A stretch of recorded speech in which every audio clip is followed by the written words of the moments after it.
يا أيها الذين آمنوا اتقوا الله حق تقاته ولا تموتن إلا وأنتم مسلمون. يا أيها الناس اتقوا ربكم الذي خلقكم من نفس واحدة وخلق منها زوجها وبث منهما كثيرا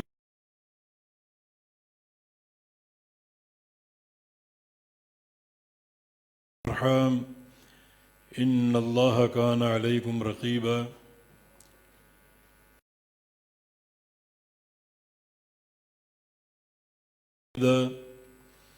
يصلح لكم أعمالكم ويغفر لكم ذنوبكم فقد فاز فوزا عظيما. أما بعد فإن أصدق الكلام كلام الله وأحسن الهدي هدي محمد صلى الله تعالى عليه وسلم وشر الأمور محدثاتها وكل محدثة بدعة وكل بدعة ضلالة وكل ضلالة في النار. من يطع الله ورسوله فقد رشد واهتدى ومن يعص الله ورسوله فقد ضل وغوى. اللهم صل على محمد وعلى آل محمد كما صليت على إبراهيم وعلى آل إبراهيم إنك حميد مجيد. اللهم بارك على محمد وعلى آل محمد كما باركت على إبراهيم وعلى آل إبراهيم إنك حميد مجيد. سبحانك لا علم لنا إلا ما علمتنا إنك أنت العليم الحكيم. رب اشرح لي صدري ويسر لي أمري واحلل عقدة من لساني يفقه قولي. لقد قال الله سبحانه وتعالى بعد أعوذ بالله من الشيطان الرجيم من همزه ونفخه ونفسه بسم الله الرحمن الرحيم. أولم نعمركم ما يتذكر فيه من تذكر وجاءكم النذير.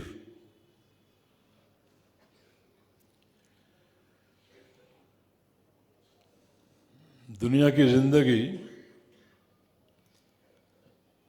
اللہ تعالیٰ کی طرف سے ایک بہت ہی قیمتی نعمت اور دولت ہے.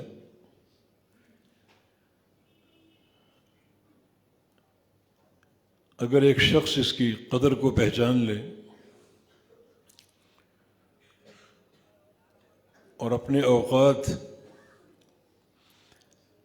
اللہ تعالیٰ کی رضا کے کاموں میں صرف کرے تو یہ ایک ایک لحظہ اور ایک ایک لمحہ بڑا ہی خوشگوار اور بہت زیادہ خیر و برکت کا باعث ہوگا. اس کے لیے نبی علیہ السلام کی ایک حدیث کو ہمیشہ اپنے سامنے رکھیں جس کا تعلق قیامت کے حساب و کتاب سے ہے. لن يزول قدم ابن آدم یوم القیامہ حتی یسأل عن خمس. بندے کے قدم اللہ تعالیٰ کی عدالت سے ہل نہیں سکیں گے، سرک نہیں سکیں گے ایک بال کے برابر بھی، جب تک اللہ رب العزت کے 5 سوالوں کا جواب نہ دے دے. ان میں سے 2 سوال عمر کے بارے میں ہیں، زندگی کے بارے میں ہیں. عن حیاتہ فیما امضى وعن شبابہ فیما ابلى. کہ پوری زندگی کا حساب دو، یہ کہاں گزار کر آئے ہو اور پھر خاص طور پہ جو جوانی کے شب و روز ہیں یہ کہاں صرف کی اور جوانی کہاں بوسیدہ کی. جوانی کے دن اور جوانی کی راتیں اور جوانی کی خلوتیں اور جلوتیں اور سفر و حضر یہ کہاں صرف کیا. تو یہ دو سوال جن کا تعلق انسان کی عمر سے ہے اور انسان کی زندگی سے ہے. یہ حدیث ہمیشہ ہمارے مد نظر رہنی چاہیے کہ روز قیامت میں اللہ تعالیٰ کے ان دو سوالوں کا لازمی طور پہ سامنا کرنا ہے اور اپنی اس زندگی کے ایک ایک لمحے کا حساب دینا ہے.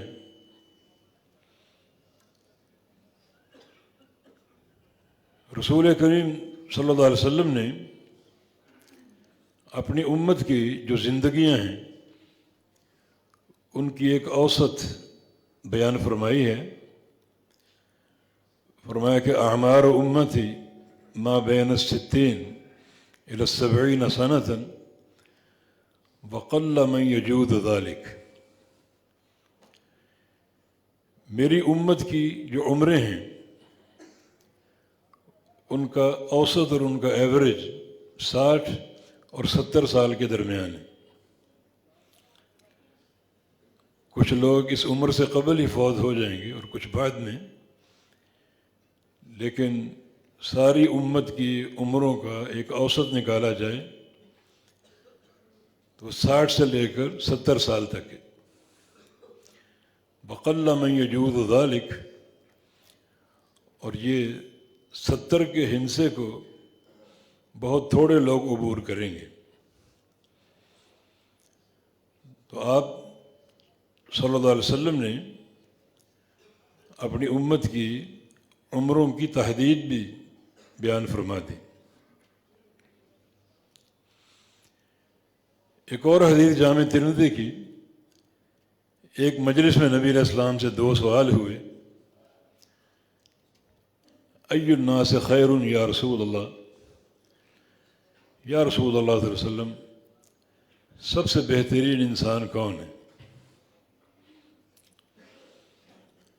تو رسول اللہ صلی اللہ علیہ وسلم نے ارشاد فرمایا من طال عمرہ وحسن عملہ. سب سے بہترین انسان وہ ہے جس کی عمر لمبی ہو اور عمل خوبصورت ہو. تو یہ عمر کی طوالت اس کے لیے بہتری کا باعث بن جائے گی. اگر وہ گزرتی اور ڈھلتی عمر کے ساتھ اعمال صالحہ بڑھا دیتا ہے اور نیک عمل کا راستہ اختیار کر لیتا ہے تو پھر یہ عمر کی لمبائی اور طوالت اس کے لیے بہت زیادہ باعث خیر ہے. پھر پوچھا گیا ای الناس شر یا رسول اللہ، یا رسول اللہ صلی اللہ علیہ وسلم سب سے بدترین انسان کون ہے؟ تو رسول اللہ صلی اللہ علیہ وسلم نے ارشاد فرمایا من طال عمرہ وساء عملہ. سب سے بدترین انسان وہ ہے کہ اس کی عمر تو لمبی ہے مگر عمل برے ہیں. عمر کی طوالت کے باوجود وہ اچھے عمل کی طرف آمادہ نہیں ہوتا، بلکہ وہی سلسلہ اور وہی برائیاں اختیار کیے بیٹھا رہتا ہے. تو اس سے برا انسان کوئی نہیں جو عمر کی طوالت کے باوجود برائیاں کرتا رہے. اور نبی علیہ السلام کا ایک فرمان بہت ہی سخت، اذا بلغ الرجل الستین اعذر اللہ الیہ. جب ایک انسان 60 سال کا ہو جائے تو اللہ تعالیٰ اس کے عذر ختم کر دیتا ہے. 60 سال کی عمر پا لینے کے بعد بھی اگر وہ برائیوں پر قائم ہے تو گناہ کرنے کا کوئی عذر قابل قبول نہیں ہوگا. پھر اس کی پکڑ ہوگی اور اس کو حساب دینا ہوگا۔ قرآن حکیم نے عمر کے ایک بڑے اہم حصے کی طرف اشارہ کیا ہے۔ اولم نعمرکم ما یتذکر فیہ من تذکر وجاءکم النذیر، ہم نے تمہیں اتنی عمر نہیں دی کہ اس عمر میں نصیحت لینا، نصیحت پکڑنا اور نیک راستے پر چلنا کافی ہے۔ اتنی عمر تمہیں دی ہے کہ تم نصیحت پکڑ سکتے ہو، حق کو سمجھ سکتے ہو، حق پر چلنے کے لیے کتاب و سنت کے راستے کا تعین کر سکتے ہو۔ یہ عمر کافی ہے حق شناسی کے لیے، حق کو اختیار کرنے کے لیے اور حق پر چلنے کے لیے۔ وجاءکم النذیر، کیا تاخیر ہے، تمہارے پاس نذیر بھی آ چکا ہے۔ نذیر کا معنی بہت سے علماء جن میں عبداللہ بن عباس رضی اللہ عنہما اور ان کے شاگرد اکرمہ جو علماء تابعین میں سے تھے، قتادہ بن دعامہ، سفیان بن عیینہ، وہ نذیر کا معنی کرتے ہیں سر یا داڑھی میں سفید بال کا آ جانا۔ کیا انسان تو نصیحت کا راستہ کیوں نہیں اپناتا کہ تیرے پاس نذیر آ چکا، ڈرانے والا۔ وہ ڈرانے والا کیا ہے کہ سفید بال نمودار ہو چکے ہیں، اور جو عمر تمہیں دی ہے وہ کافی ہے حق شناسی کے لیے اور ہدایت کی راہ پر چلنے کے لیے۔ اور اب تو سفید بال بھی تیرے جسم پر ظاہر ہو چکے، اور اب بھی تو اگر سرکشی کے راستے پر قائم ہے تو یہ انتہائی افسوسناک روش۔ اب تو نذیر آ چکا ہے، تو اس عمر کے لحظات کی قدر کرو۔ کتاب و سنت نے جوانی کی اطاعت کو بڑا اہم قرار دیا ہے۔ نبی علیہ السلام کی حدیث ہے، سبعۃ یظلھم اللہ فی ظلہ یوم لا ظل الا ظلہ۔ 7 قسم کے انسانوں کو اللہ تعالیٰ قیامت کے دن اپنے عرش کا سایہ عطا فرمائے گا۔ جس روز اللہ کے سائے کے علاوہ کوئی سایہ نہ ہوگا، ان میں سے ایک شخص شاب نشأ فی عبادت ربہ، وہ نوجوان ہے جو اپنے رب کی عبادت میں پروان چڑھتا ہے۔ وہ بچہ یا وہ نوجوان جو اللہ تعالیٰ کی عبادت میں، اللہ اور اس کے رسول کی اطاعت میں پروان چڑھتا ہے اور اس کی عمر بڑھتی ہے اسی اطاعت کے زیر سایہ، تو جوانی کی یہ عبادت بڑی قابل قدر ہے۔ اللہ اس نوجوان کو قیامت کے دن اس دن اپنے عرش کا سایہ عطا فرمائے گا جس دن پورے میدان محشر میں اور کوئی سایہ نہ ہوگا۔ تدنو الشمس حتی تکون علی مسافت میل، سورج انسان کے قریب آ جائے گا حتیٰ کہ 1 میل کی مسافت پر آ کے ٹھہر جائے گا۔ بڑی شدت حرارت، شدت تمازت کا انسان کو سامنا ہوگا۔ خوفناک پسینہ جو گناہوں کے بقدر ہوگا انسان سے چھوٹ رہا ہوگا، بڑا تکلیف دہ، دنیا کا پسینہ نہیں بلکہ آخرت کا پسینہ، جس کو انسان برداشت نہیں کر سکے گا اور کہے گا کہ اللہم ارحنا منہ ولا الی النار، یا اللہ اس پسینے سے بچا لے مجھے، اس پسینے سے میری جان چھڑا دے، جہنم میں ڈال دے، وہ قابل قبول، مگر یہ پسینہ اس سے بچا لے مجھے۔ تو یقیناً بڑی خوش نصیبی ہے کہ اللہ تعالیٰ کسی انسان کو پسینے سے بچاتے ہوئے اور سورج کی حرارت اور تمازت سے بچاتے ہوئے اپنے عرش کے سائے میں لے لے، اطاعت کرتے کرتے پروان چڑھے۔ اور اس کے علاوہ وہ نوجوان بھی بڑا قابل فخر ہے جس میں اسی عمر سے خشیت پیدا ہو جائے، اللہ تعالیٰ کا خوف پیدا ہو جائے، اور وہ خشیت اس کے اور گناہوں کے بیچ میں حائل ہو جائے، بڑی اونچی دیوار بن جائے خشیت کی کہ کوئی گناہ سامنے آئے انسان اس دیوار کو عبور ہی نہ کر سکے۔ نبی علیہ السلام کی ایک حدیث ہے، یعجب ربنا من شاب، کہ اللہ تعالیٰ اس نوجوان پر تعجب کرتا ہے، لیست لہ صبوہ، کہ جوانی کے باوجود جس کے اندر غلط خواہشات کی طرف میلان نہ ہو، جس کی آنکھیں بھی پاک ہوں، سوچ بھی پاکیزہ ہو، اور وہ اس طغیانی والی عمر کے باوجود اپنی حفاظت کرتا ہو، تو اللہ تعالیٰ تعجب کرتا ہے اس نوجوان پر۔ تعجب کرنا اللہ کی صفت ہے جس کی کیفیت وہی جانتا ہے۔ اللہ کا تعجب کرنا مخلوق جیسا نہیں ہے، مخلوق کا تعجب کرنا اپنے معنی میں ہے، اور اللہ کا تعجب کرنا ویسا جیسے اللہ کے شایان شان ہے۔ جو صفات اللہ کی بیان ہوئی ہمارا ان پر ایمان لانا فرض، اور کیفیت کی بات نہ کریں، نہ تشبیہ کی کہ اللہ کا تعجب ہمارے تعجب جیسا ہے، کیفیت ہم نہیں جانتے۔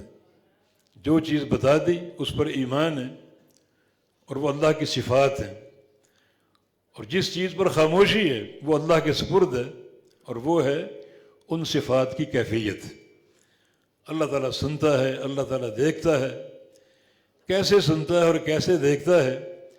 جیسے اس کے لائق ہے۔ اللہ تعالیٰ عرش پہ مستوی ہے، اس کا استوا کیسا ہے؟ جیسا اس کے لائق ہے۔ اس کا استوا ہمارے جیسا نہیں ہے، بلکہ جیسا اس کے لائق ہے۔ لیس کمثلہ شیء، اس جیسی کوئی چیز نہیں۔ تو یہاں صفت تعجب کا ذکر ہے کہ اللہ رب العزت اس بندے پر تعجب کرتا ہے، اس نوجوان پر، لیست لہ صبوہ، کہ جوانی کے باوجود اس کے اندر گناہوں کی طرف میلان نہ ہو، نظریں بھی پاک ہیں، زبان بھی صاف ستھری ہے، سوچ بھی پاکیزہ ہے، اور یہ طغیانی کی عمر، انتہائی جوشیلی عمر، اس میں پوری طرح اپنے اوپر وہ کنٹرول کرنے والا ہے، تو اللہ تعالیٰ بھی اس نوجوان پر تعجب کرتا ہے۔ یہ تعجب کی صفت اور بھی کئی احادیث میں مذکور ہے۔ ذہن میں ایک اور حدیث آ گئی، وہ فائدے سے خالی نہ ہوگی۔ رسول اللہ صلی اللہ علیہ وسلم کا ارشاد گرامی ہے کہ ان ربنا یعجب من عبد یقول، ہمارا رب اس بندے پر تعجب کرتا ہے جو یہ دعا پڑھتا ہے، رب اغفر لی ذنوبی انہ لا یغفر الذنوب غیرک، یا اللہ میرے گناہوں کو معاف کر دے کہ تیرے علاوہ گناہوں کو کوئی معاف کر ہی نہیں سکتا۔ بندے کے اس علم پر، اس معرفت پر کہ اس نے گناہ کیے، اور اسے معلوم ہے کہ گناہ کرنے کے بعد توبہ کے لیے کس دروازے پہ دستک دینی ہے، اور یہ بھی اس کا عقیدہ ہے کہ اللہ کے علاوہ کوئی گناہوں کو معاف کرنے والا نہیں ہے، تو اللہ تعالیٰ اس بندے پر تعجب کرتا ہے۔ یہ خوشی کا اظہار ہے کہ بندہ گناہ کرنے کے بعد اس انداز سے توبہ کرتا ہے اور اپنے عقیدے کا اظہار کرتا ہے کہ اللہ کے علاوہ کوئی گناہ کو معاف کرنے والا نہیں ہے۔ تو پھر ہم اسی حدیث کی طرف آتے ہیں کہ اللہ تعالیٰ اس نوجوان پر تعجب کرتا ہے جس میں جوانی کے باوجود خواہشات کی پیروی نہ ہو، اس کے جذبات میں تسکین ہو، پاکیزگی ہو، اور گناہوں کی طرف میلان نہ ہو، نگاہ اٹھا کے نہ دیکھے گناہوں کو، نہ اس کی ایسی سوچ ہو، نہ ایسی فکر ہو، تو اللہ کو اس نوجوان پر تعجب ہے۔ تو یہ جو عمر ہے جوانی کی، اس میں نیکی بڑی قابل فخر ہے۔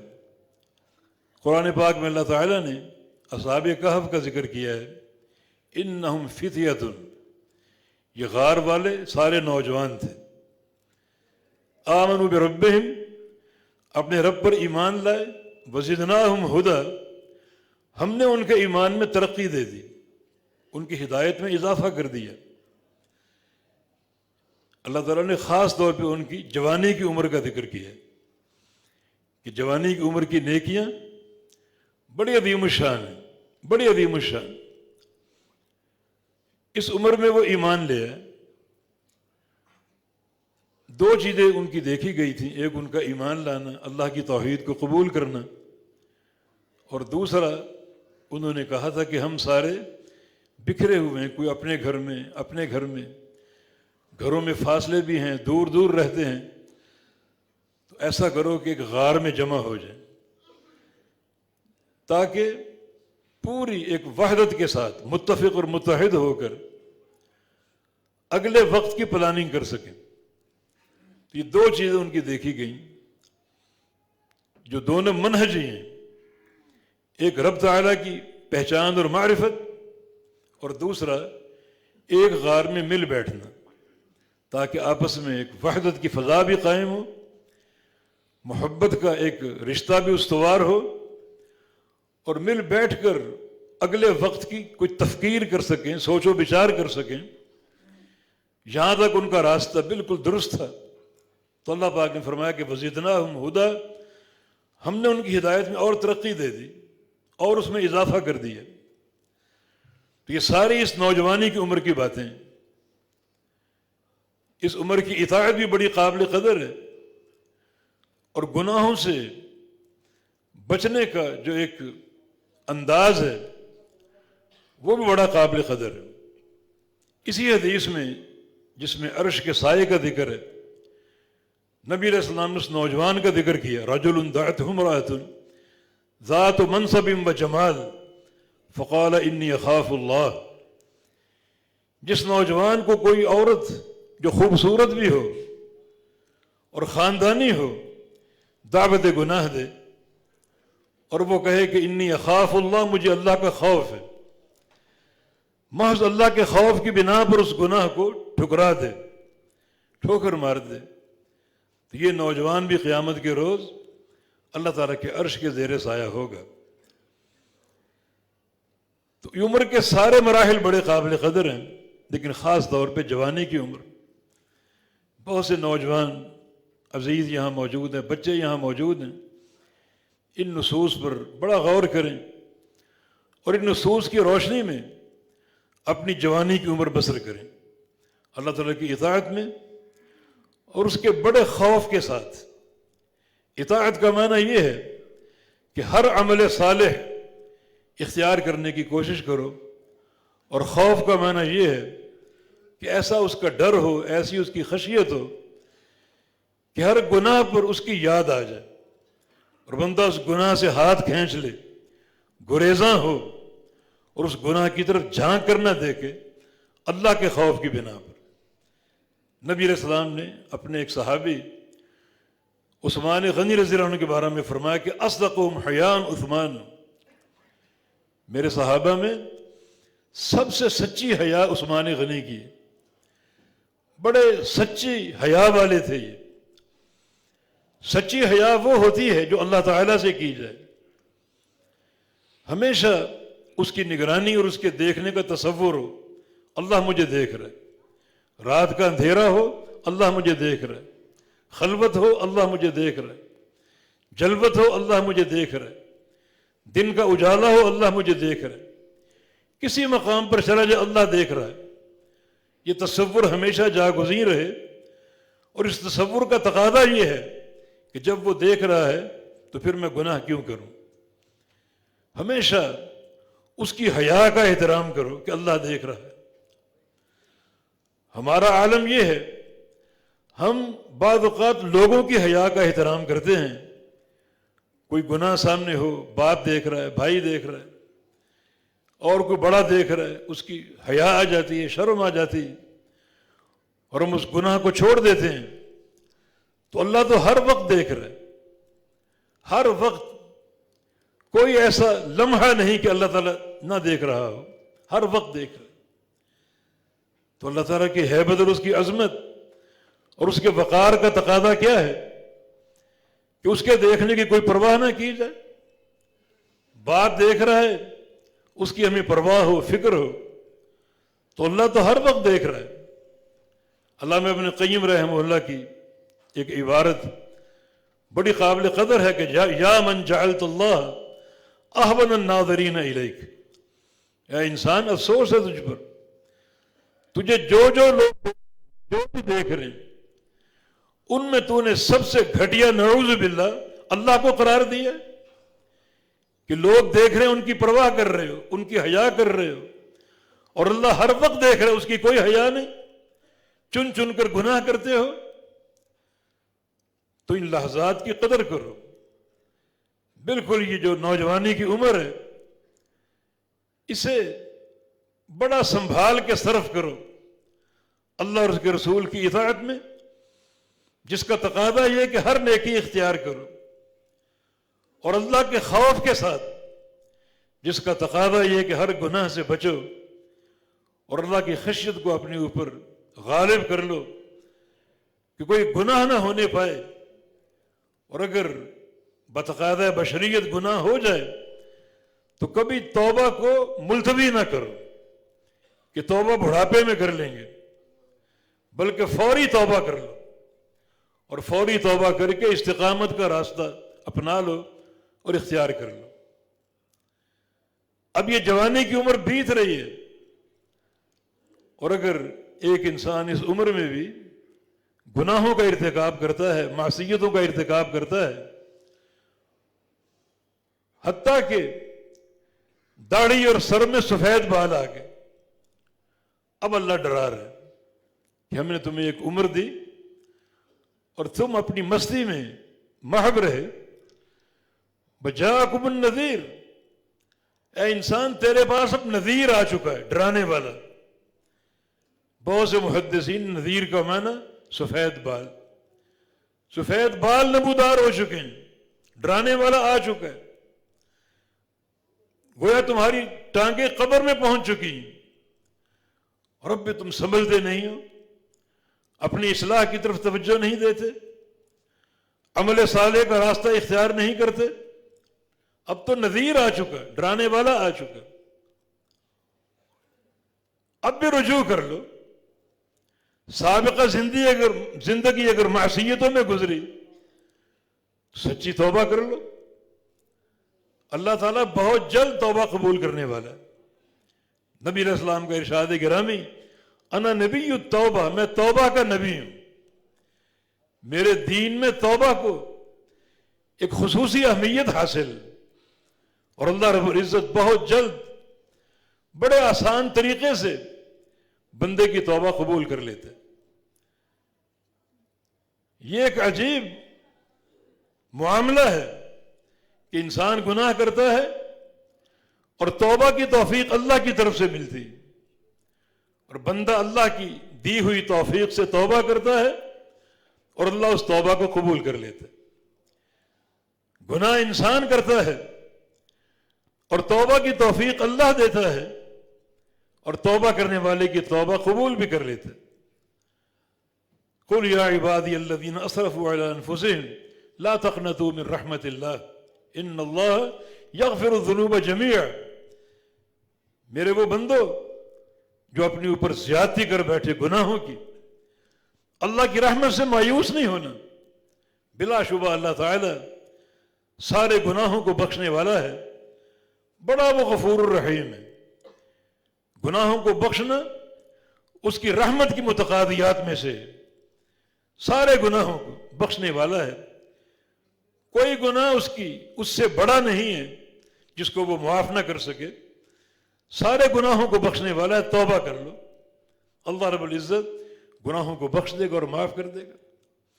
اور اگر توبہ کے بعد تم آنے والی باقی زندگی کو اس کی اطاعت پر قائم کر لیتے ہو اور گناہوں سے اپنے آپ کو بچاتے ہو اور مسلسل نیک راستہ اپنا لیتے ہو، تو اس کا صلہ بڑا عظیم الشان ہے اور بڑا حیرت ناک ہے۔ الا من تاب وآمن وعمل عملا صالحا، جو بندہ توبہ کر لے، عقیدے کو سنوار لے اور پھر مسلسل نیک عمل شروع کر دے، مستقل اطاعت کا راستہ اپنا لے، فرمایا کہ اولئک یبدل اللہ سیئاتہم حسنات، تو اللہ تعالیٰ کیا اس کا صلہ یہ ہے کہ اللہ تعالیٰ اس کے سارے گناہوں کو نیکیوں میں تبدیل کر دے گا۔ ایک ہے توبہ پر گناہوں کو بخش دینا، اور ایک ہے توبہ پر، توبہ کے بعد اگر مستقل نیک عمل شروع کر دیے تو اللہ رب العزت ان سارے گناہوں کو بھی نیکیاں بنا دے گا اور بندے کے درجات میں بلندی جو ہے وہ عطا فرما دے گا۔ اور اگر ایک انسان جوانی کی عمر سے اطاعت کر رہا ہے، اللہ تعالیٰ کی عبادت کر رہا ہے، حتیٰ کہ بڑھاپے میں داخل ہو گیا، سفید بال نمودار ہو گیا، تو پھر یہ بڑا ایک قابل قدر معاملہ ہے۔ رسول اللہ صلی اللہ علیہ وسلم کی حدیث ہے، من شاب شیبۃ فی الاسلام کانت لہ نورا یوم القیامہ، جو بندہ اللہ کی عبادت کرتے کرتے بوڑھا ہو جائے، جوانی سے بندگی کا راستہ اپنایا، حتیٰ کہ داڑھی اور سر میں سفید بال نمودار ہو گئے، تو ایک ایک بار اس کے لیے قیامت کے دن نور بن جائے گا، ظلمتیں چھٹ جائیں گی، اندھیرے دور ہو جائیں گے، اور وہ جو سفید بال نمودار ہوئے اللہ تعالیٰ کی اطاعت کرتے کرتے وہ اس کے لیے نور بن جائیں گے۔ علامہ مبارکپوری رحمہ اللہ جامع ترمذی کے شرح میں فرماتے ہیں اس حدیث کے تحت کہ ایک بندے کی داڑھی یا سر پہ ایک سفید بال بھی آ جائے مگر وہ اطاعت کے راستے میں آئے، نیکی کرتے کرتے اس عمر کو پہنچ جائے کہ سفید بال نمودار ہو جائے، خواہ وہ ایک ہی بال کیوں نہ ہو، وہ ایک ہی بال قیامت کے روز کے محشر کو روشن کر دے گا، ظلمتیں چھٹ جائیں گی، اندھیرے دور ہو جائیں گے، اور وہ ایک ہی بار اس کے لیے نور بن جائے گا، ہر مقام پہ راستہ اس کو سجھائی دے گا، اس کے لیے چلنا آسان ہوگا، اور آخرت کے سفر کو اور اس کے مراحل کو طے کرنا آسان ہوگا۔ تو یہ شرف ہے اس نوجوان کے لیے جو جوانی سے عبادت میں مصروف ہے، حتیٰ کہ بڑھاپے کی دہلیز پہ پہنچ گیا، سفید بال نمودار ہو گئے، تو ایک ایک بال اس کے لیے نور بن جائے گا، اور قیامت کے نور کی سب کو ضرورت ہے، ورنہ بعض مقام پہ اندھیرے ناقابل برداشت ہوں گے، بالخصوص پل صراط ہے، بڑی گمبھیر گھاٹی ہے یہ، اور بڑا ہی ایک خوفناک یہ مرحلہ ہے، ہر انسان نے طے کرنا ہے، وَإِن مِّنكُمْ إِلَّا وَارِدُهَا كَانَ عَلَى رَبِّكَ حَتْمًا مَقْضِيًّا، سب نے اس پل پہ سے گزرنا ہے، یہ تیرے رب کا حتمی فیصلہ ہے، یہ جہنم پر نصب ہوگا، اور اس کو عبور کیے بغیر جنت تک پہنچنا ممکن نہیں ہوگا، جس کو عبور کرنا ضروری ہوگا۔ یہاں اندھیرا ہوگا، پھسلن ہوگی، بڑا یہ خوفناک مرحلہ، مدحضہ اور مزلقہ کے الفاظ ہیں، حدیث صحیح بخاری کی حدیث ہے، پھسلن ہوگی، قدم ٹک نہیں سکیں گے، قدموں کو استقرار نہیں ملے گا، اور اندھیرا بھی ہوگا، اور پل جو ہے وہ حد من السیف وادق من الشعر، جس کی کاٹ تلوار سے زیادہ ہوگی اور باریکی بال سے بڑھ کر ہوگی۔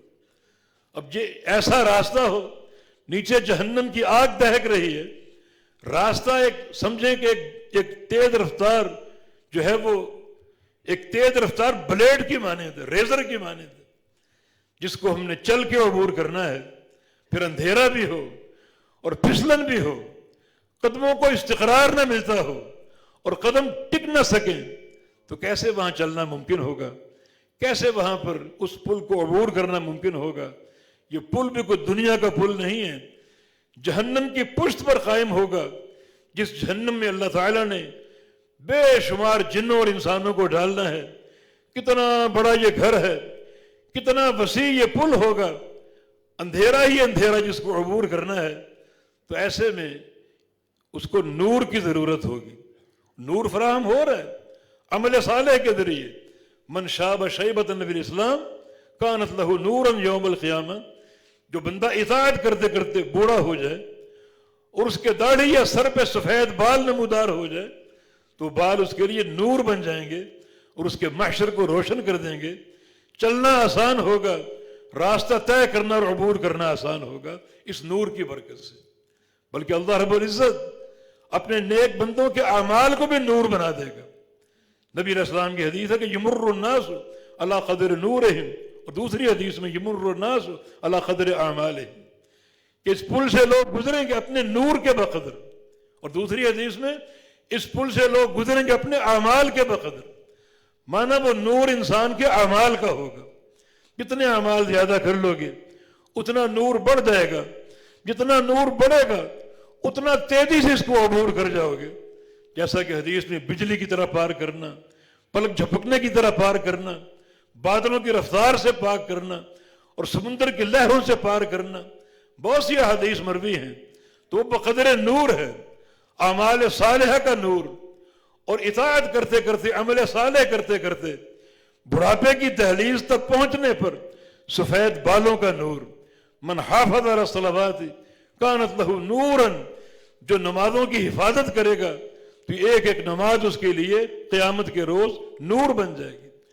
تو مرتے ہی قیامت قائم ہو جائے گی، قبر میں اندھیرے ہوں گے، قبر کا نور عمل صالح ہے، اور بڑھاپے کے سفید بال اطاعت کرتے کرتے وہ قبر کا نور ہے اور قبر کو روشن کریں گے۔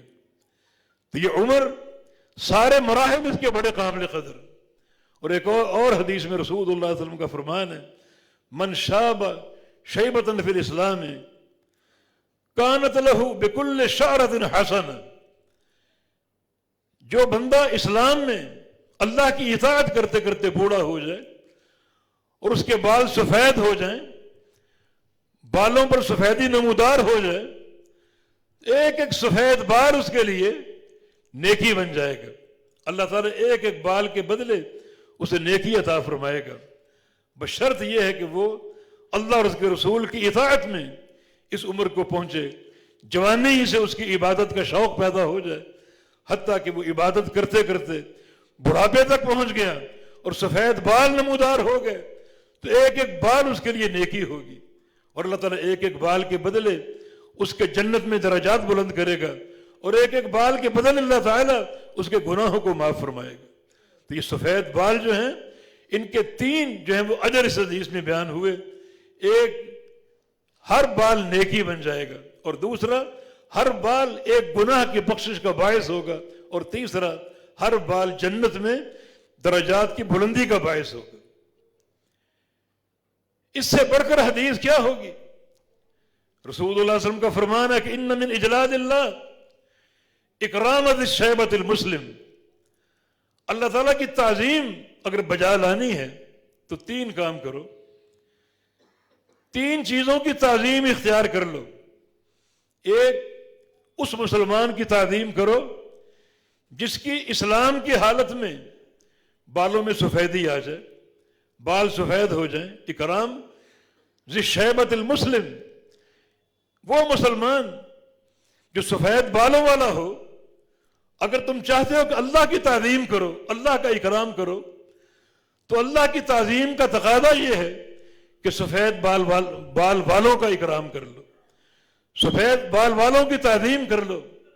تو تین افراد ہیں، ایک وہ بوڑھا جو اسلام کی حالت میں بڑھاپے کی عمر تک پہنچ جائے اور بالوں میں سفیدی آ جائے، اور دوسرا فرمایا کہ اکرام حامل القرآن، اس کا اکرام بجا لاؤ جو حامل قرآن ہے، جس کے سینے میں قرآن روشن ہے، وہ قرآن کا حافظ ہے، جو قرآن کے تعلق سے جو بھی علوم ہو سکتے ہیں، قرآن کی تفسیر جانتا ہے، قرآن کی تجوید جانتا ہے، قرآن اس نے حفظ کیا اور اس کے سینے میں محفوظ ہو گیا، یہ سارے حاملین قرآن ہیں۔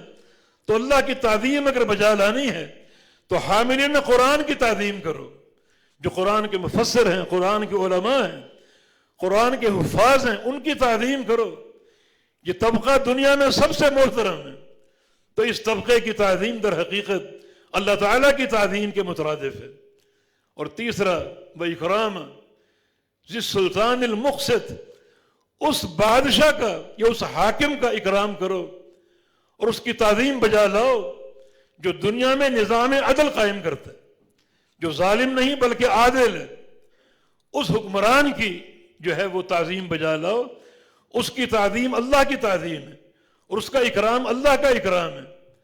تو تعظیم کا حقدار اللہ رب العزت ہے، اور اللہ نے وہ راستے کی نشاندہی کی، اس کی تعظیم کے تقاضے بہت سے ہیں، مگر ان تین قسم کے افراد کی تعظیم بجا لاؤ۔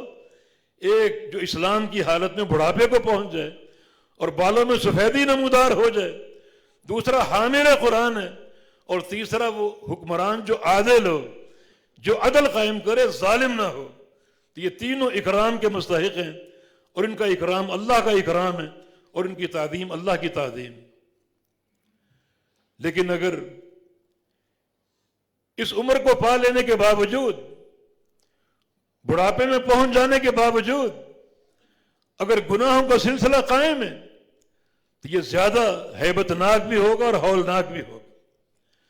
سب سے کڑا معاملہ یہ کہ اللہ تعالیٰ ایسے لوگوں کو گناہ پر ڈھیل دیتا ہے اور ان کی پکڑ نہیں پکڑتا. اور ڈھیل دینے کا معنی یہ ہے کہ اللہ تعالیٰ چاہتا ہے کہ اس کے گناہ اور بڑھ جائیں، معصیت میں اور اضافہ ہو، تاکہ اس کو ایک ہی دم پکڑے بے تحاشا گناہوں کے ساتھ، تاکہ اس کا عذاب بھی ڈبل ٹبل ہو اور بہت زیادہ یہ سزا کا مستحق ہو. رسول اللہ صلی اللہ علیہ وسلم کی ایک حدیث ہے، ثلاثۃ لا یکلمہم اللہ یوم القیامہ ولا یزکیہم ولہم عذاب علیم. 3 قسم کے لوگ ایسے ہیں اللہ تعالیٰ ان سے قیامت کے دن بات نہیں کرے گا، ان کو پاک نہیں کرے گا، اور انہیں دردناک عذاب میں جھونک دے گا. اور ایک حدیث میں لا ینظر اللہ الیہم، اللہ ان کی طرف دیکھے گا ہی نہیں. اتنے یہ ظالم لوگ ہیں، اتنے یہ فاسق اور فاجر لوگ ہیں، نہ اللہ ان کو دیکھے گا، نہ اللہ ان سے کلام کرے گا، نہ اللہ ان کو پاک کرے گا، اور ان کو دردناک عذاب میں جھونک دے گا. وہ 3 لوگ کون ہیں؟ فرمایا شیخ دان، ایک وہ بوڑھا جو بوڑھا ہونے کے باوجود بھی زنا کی طرف مائل ہے، جس کی سوچ پاکیدہ نہیں ہے، نظریں محفوظ نہیں ہیں، دل اس کا پاکیدہ نہیں ہے، بلکہ دل میں اسی قبیح شے کی سوچ اور فکر ہو، اور نگاہیں بھی محفوظ نہیں ہیں، نگاہوں کو دوڑا دوڑا کر دیکھتا ہو، لوگوں کی حرمات پر جو ہے وہ تجاوز اختیار کرتا ہو. بڑھاپے کے باوجود اگر وہ زنا کی طرف مائل ہے، راغب ہے، یہ سوچ اس کے اندر موجود ہے، یہ خیالات اس کے اندر موجود ہیں، اللہ اس کو اٹھائے گا قیامت کے دن، نہ اس سے بات کرے گا، نہ اس کی طرف دیکھے گا، نہ اس کو پاک کرے گا، اور عذاب علیم میں ڈال دے گا. بلکہ ایک حدیث میں شیخ کی جگہ اشیمت کے الفاظ ہیں.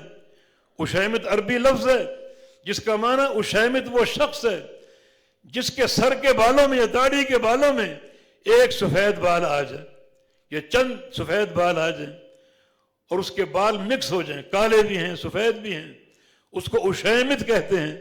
تو اشیمت ذان، وہ اشیمت وہ شخص جس کے سیاہ بالوں میں سفید بال آ جائیں، اگر وہ زنا کی طرف مائل ہے تو اللہ اس کو قیامت کے دن نہ دیکھے گا، نہ اس کو پاک کرے گا، اور اس کو عذاب علیم میں ڈال دے گا. تو اس عمر کی معصیت بھی خطرناک ہے. جو انسان جوانی سے اللہ کی عبادت شروع کر دے، بڑھاپے تک پہنچ جائے، عبادت قائم رہے، سفید بال نمودار ہو گئے، وہ بال اس کے لیے نور بن جائیں گے، ایک ایک بال نیکی بن جائے گا. لیکن ایک شخص بد نصیب ہے، اس عمر کو پا لینے کے باوجود وہ گناہ کی طرف مائل اور راغب ہو، تو اللہ تعالیٰ اس کو یہ سزا دے گا، نہ دیکھے گا، نہ کلام کرے گا، نہ اس کو پاک کرے گا. جنت کا داخلہ پاک ہونے کی صورت میں ہے، اور اس کو عذاب علیم میں ڈال دے گا. اور دوسرا شخص الفقیر المحتال، تکبر کرنے والا فقیر. ایک آدمی غریب ہے، اس کے گھر میں فقر کا راج ہے اور تکبر بھی ہے اس میں. اور تیسرا ملک الکذاب، جھوٹا بادشاہ، وہ فرما روا جو جھوٹا ہو، وہ قوم کا حاکم جو جھوٹ بولتا ہو، یہ بھی اس عذاب کا مستحق ہے. اس حدیث پر غور کریں تو تینوں میں قدر مشترک، اور وہ قدر یہ ہے کہ تینوں کا گناہ ان کی طبیعت کے خلاف ہے، ان کے مزاج کے خلاف ہے. مانا یہ گناہ ان کی فطرت میں شامل ہو چکے.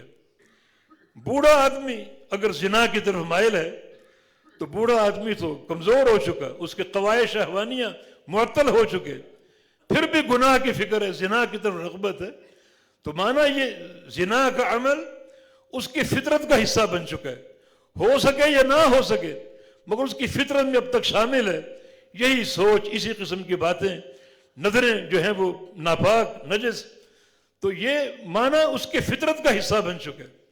اور فقیر آدمی ہو، وہ تو لوگوں کا محتاج ہوتا ہے، اسے تو تواضع اختیار کرنی چاہیے، لوگوں سے سوال کرنے کے لیے اسے تو جھک جھک کے مانگنا چاہیے.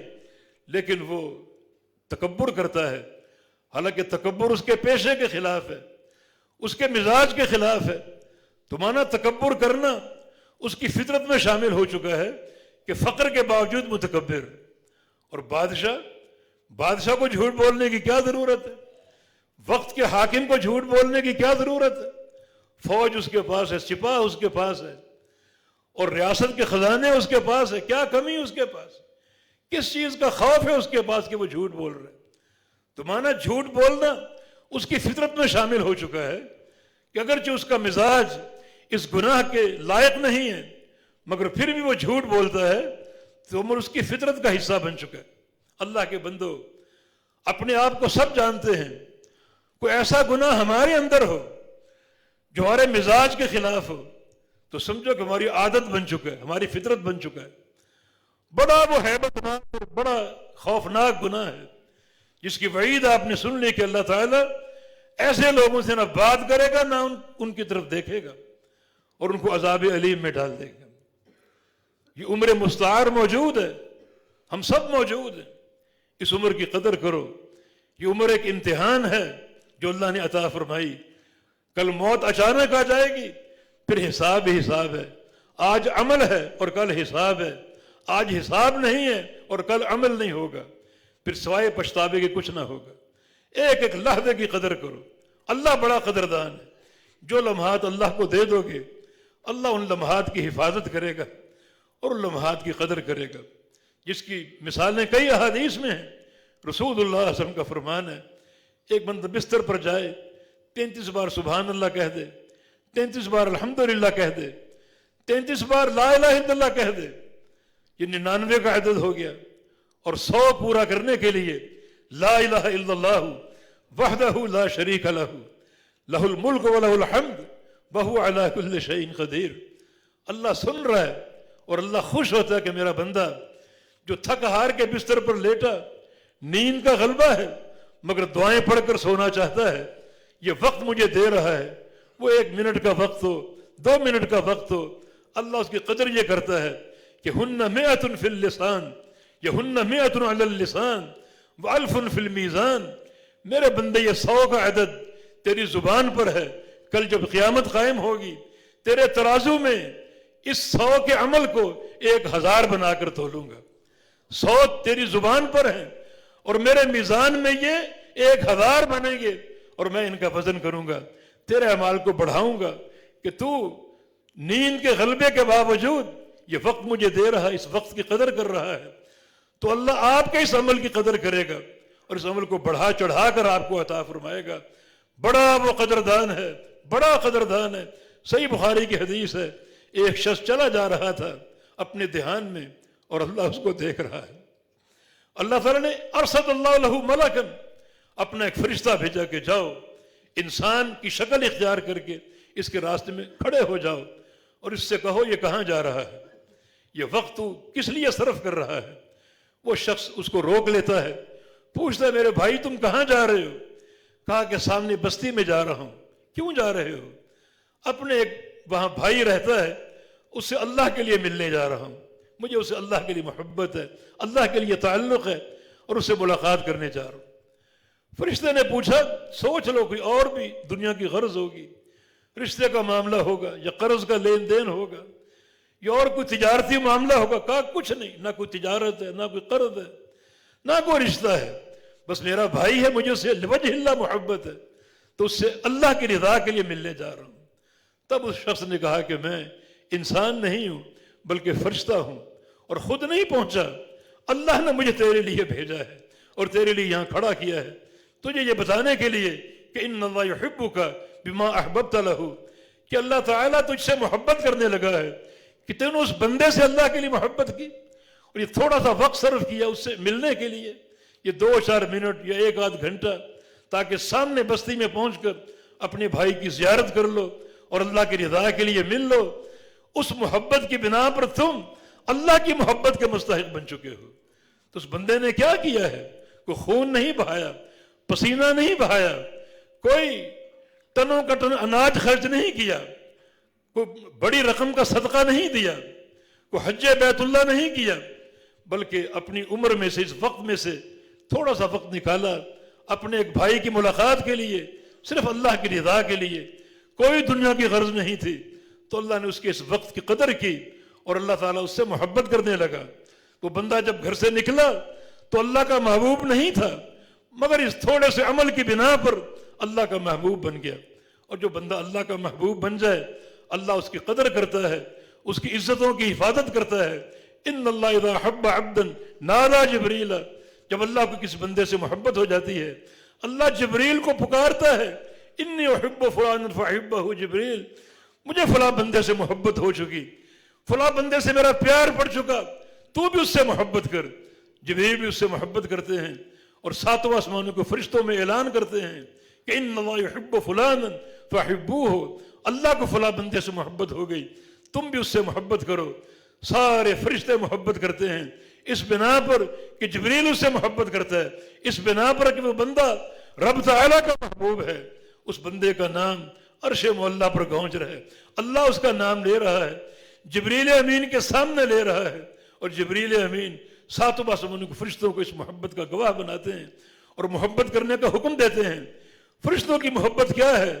مغفرت کی دعائیں ہیں، رحمت کی دعائیں ہیں اور اللہ کی رضا کی دعائیں ہیں کہ یا اللہ اس بندے کو اپنی رحمت کا مستحق قرار دے دے، یا اللہ اس بندے کو بخش دے، جب تیرا محبوب بن چکا پھر گناہ کیوں، اس کو معاف کر دے، اس سے راضی ہو جا اور اس پر رحمتیں جو ہے وہ نازل فرما۔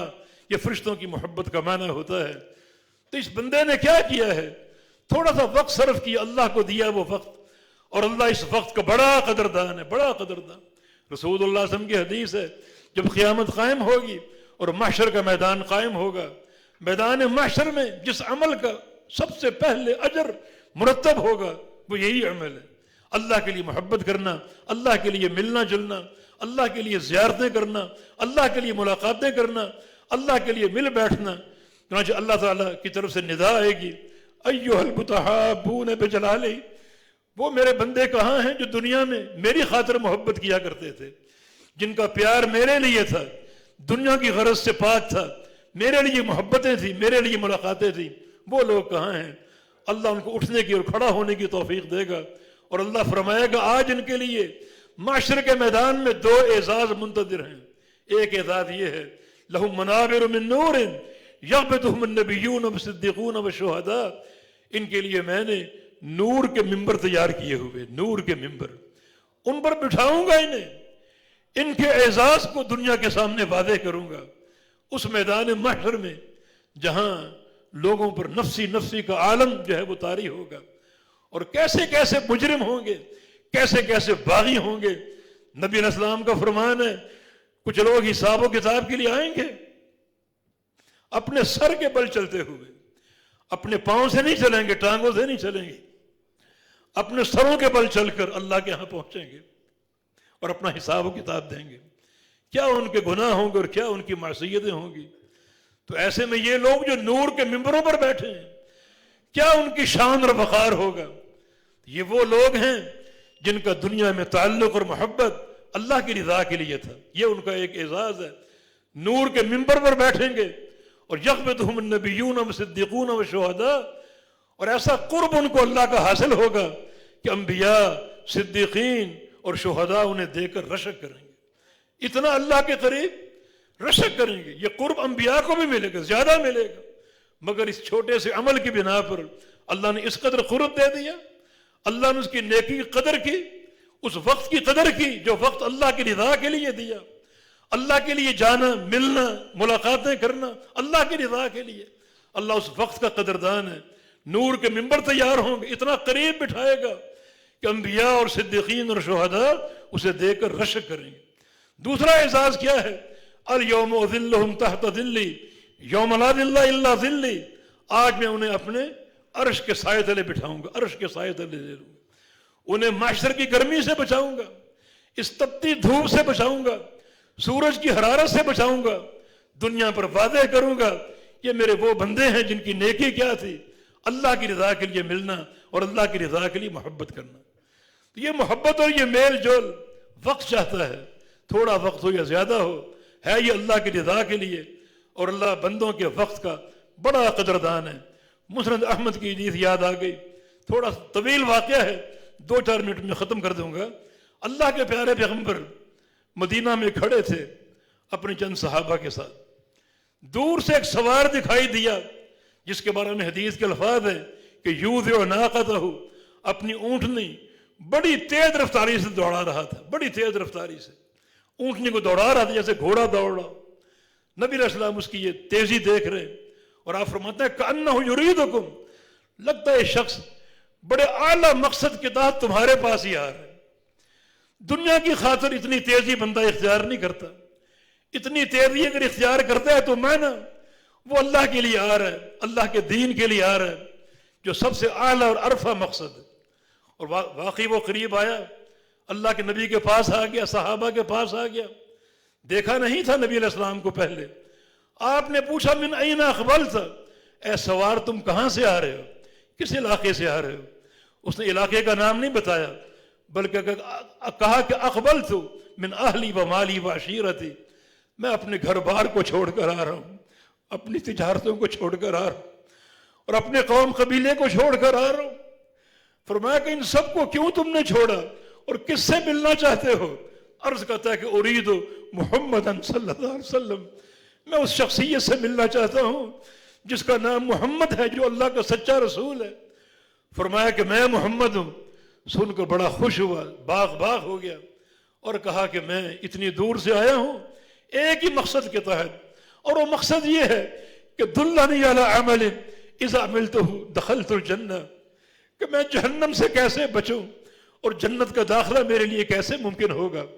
اس عمل کی نشاندہی کر دیجئے کہ اللہ مجھ سے راضی ہو جائے اور مجھے جنت کا داخلہ عطا فرما دے.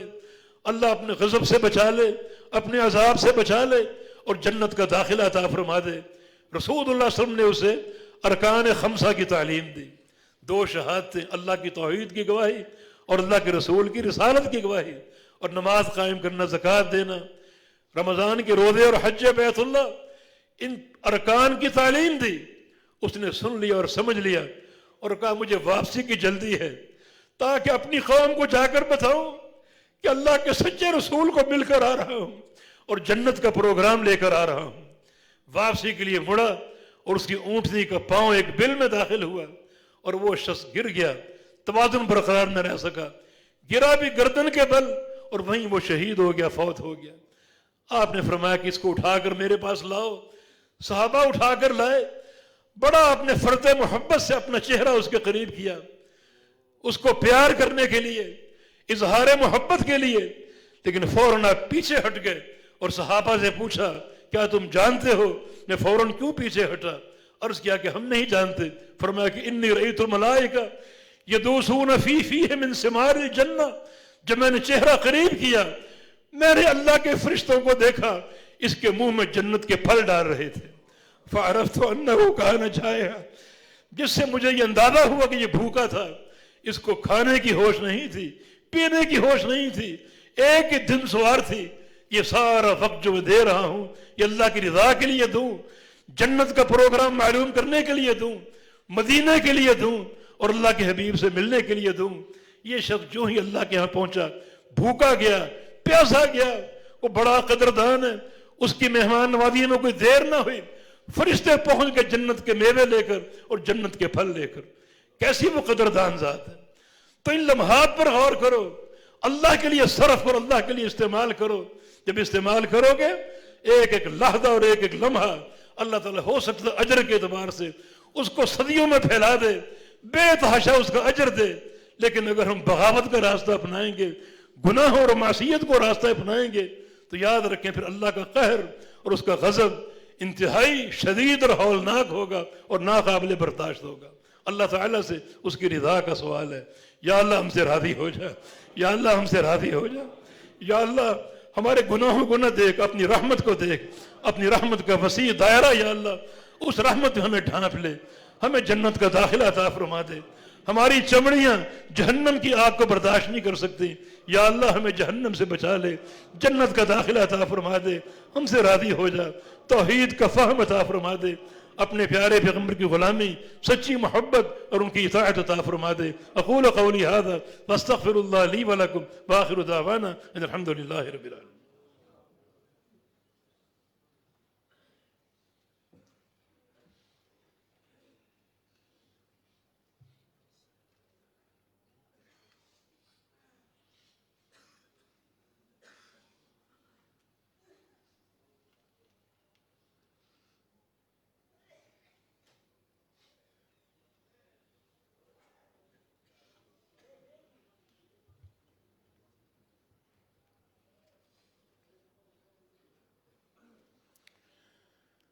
الحمدللہ والصلاۃ والسلام علی رسول اللہ وبعد.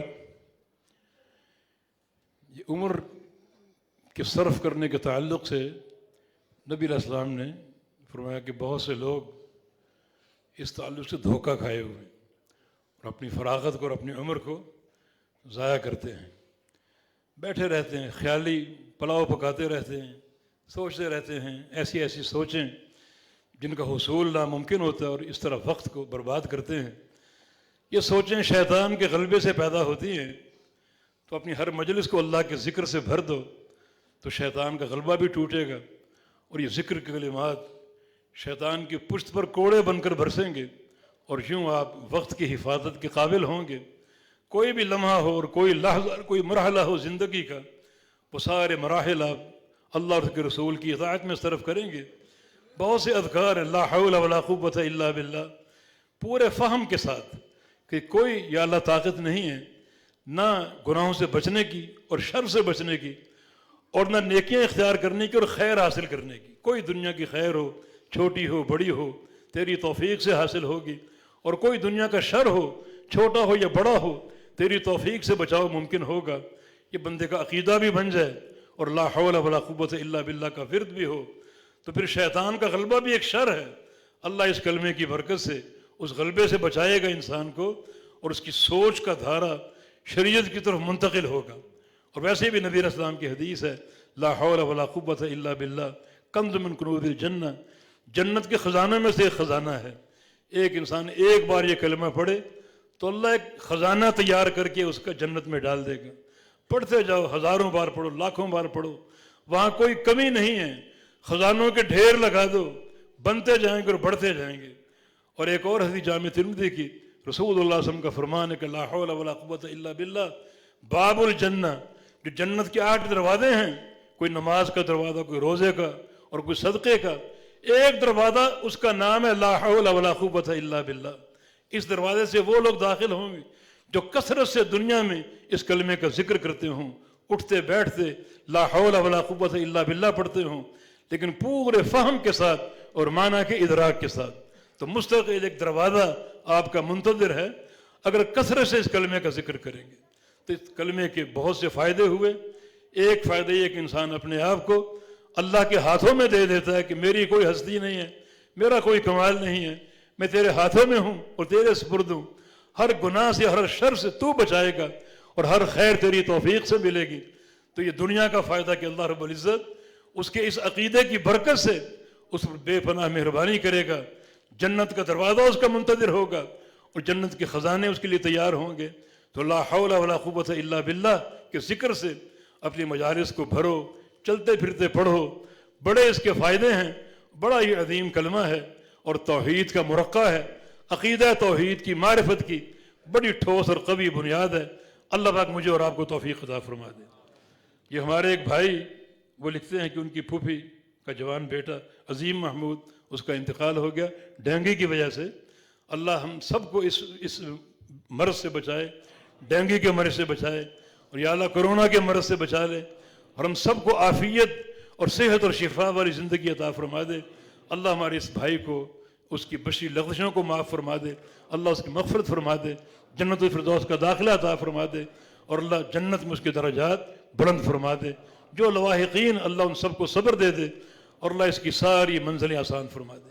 ان الحمد للہ نحمده ونستعینه ونستغفره ونعوذ باللہ من شرور انفسنا وسیئات اعمالنا من يهده الله فلا مضل له ومن يضلل فلا هادي له واشهد ان لا اله الا الله وحده لا شريك له واشهد ان محمدا عبده ورسوله.